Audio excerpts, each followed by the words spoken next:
Sesar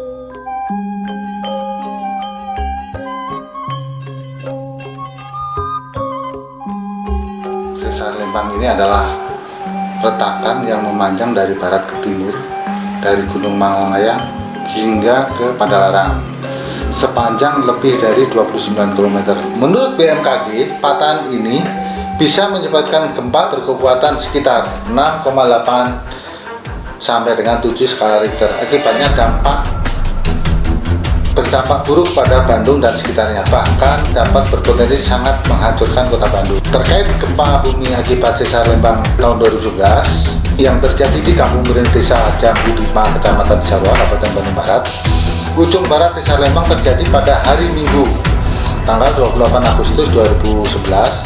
Gempa dengan kekuatan 3,3 skala Richter selama 3 detik telah merusak sebanyak 105 rumah.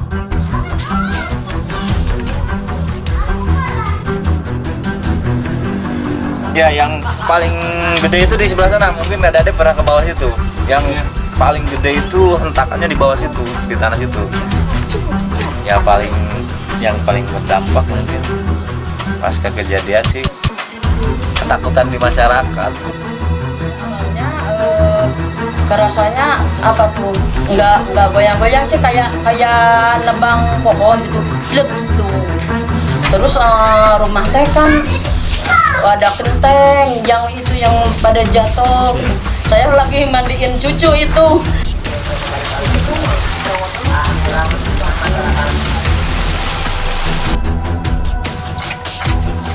Dia merenang gempa.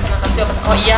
Pas ngeliat yang dari bawah, ibu teh nggak nyadar yang dari bawah. Tas rumah kamu gitu runtuh. Pas dia, itu ya runtuh itu dua ya rusak mah kamar. Berantakan. Ini kan kamar dulu teh dua kamar, pintunya sebelahan. Pas ya habis, itu mah dua kamar mah habis. Ini mah baru lagi.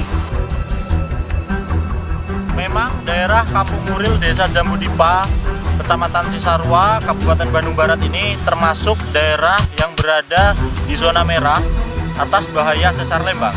Kalau misalkan kita lihat di peta lokasi sesar Lembang yang disusun oleh Pusat Penelitian Mitigasi Bencana ITB, di sini digambarkan sesar Lembang itu membentang sejauh sekitar 29 km dari daerah Ciburui, daerah Padalarang, membentang hingga ujung genteng itu di daerah perbukitan kaki Gunung Mangalayang. Nah, sekarang tepat di bawah saya ini adalah titik gempa yang terjadi di Kampung Muril tahun 2011 lalu. Kalau misalkan kita lihat di kontur peta RBDI di Kampung Muril ini, tepat di titik lokasi gempanya ini adalah lembahan. Artinya di sebelah sekeliling saya ini adalah perbukitan ya. Bisa dilihat kalau di kontur itu pasti akan rapat ya. Sebelah kanan saya ini Kampung Muril. Jadi naik ke atas, kalau misalkan kita jalan naik ke atas itu jalannya cukup curam, dan sebelah kanan dan sebelah kiri itu terdapat perumahan-perumahan warga yang relatif berdekatan. Nah, itu dulu memang bekas rumah-rumah yang rusak akibat gempa tahun 2011. Sekolah merupakan elemen yang terpenting untuk masa depan bangsa. Namun, perhatian terhadap sivitas sekolah masih belum memadai. Dengan adanya program 1001 Sekolah Siaga Gempa yang diadakan oleh Satuan Bakti Sosial Mahasiswa, yaitu program pengurangan risiko bencana yang bertujuan untuk memberikan pengetahuan serta pengalaman kepada siswa-siswi sekolah. Adapun target dari sasaran program ini adalah sekolah-sekolah yang berada pada zona merah jika sesar Lembang bergerak. Di masa pandemi ini, Satuan Bakti Sosial Mahasiswa memodifikasi materi kurikulum dengan menambahkan adanya adaptasi kebiasaan baru dan perilaku hidup bersih dan sehat dengan menerapkan protokol kesehatan.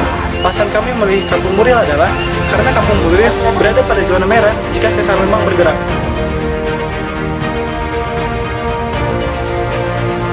Setiap kejadian bencana, tentunya anak-anak merupakan kelompok yang paling rentan menjadi korban. Karena banyak anak-anak yang belum bisa menyelamatkan diri ketika terjadinya bencana. Ada banyak dampak yang terjadi pada anak ketika ada darurat seperti bencana, seperti trauma fisik, psikis, terpisah dengan orang tua. Oleh karena itu, dampak kelompok anak menjadi korban sangatlah besar.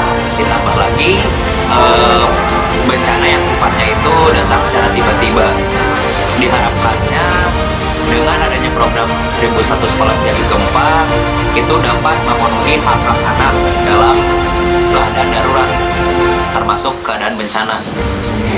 Baik anak-anak sekalian, di sini saya membacakan susunan acaranya yang dari pertama yaitu pembukaan.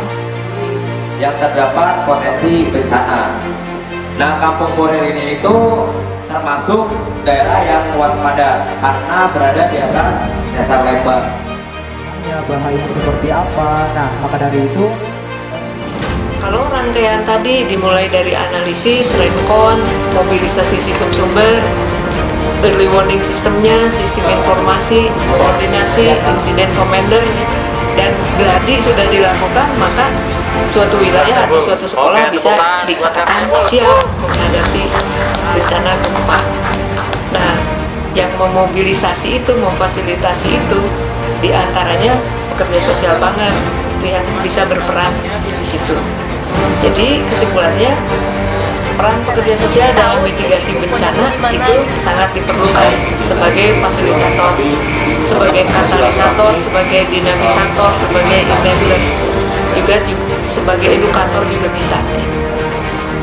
Nah itu kepada para pekerja sosial di setting kebencanaan, selamat bekerja, semoga tetap sehat, sukses selalu. Salam tangguh, pantang tugas tak tuntas.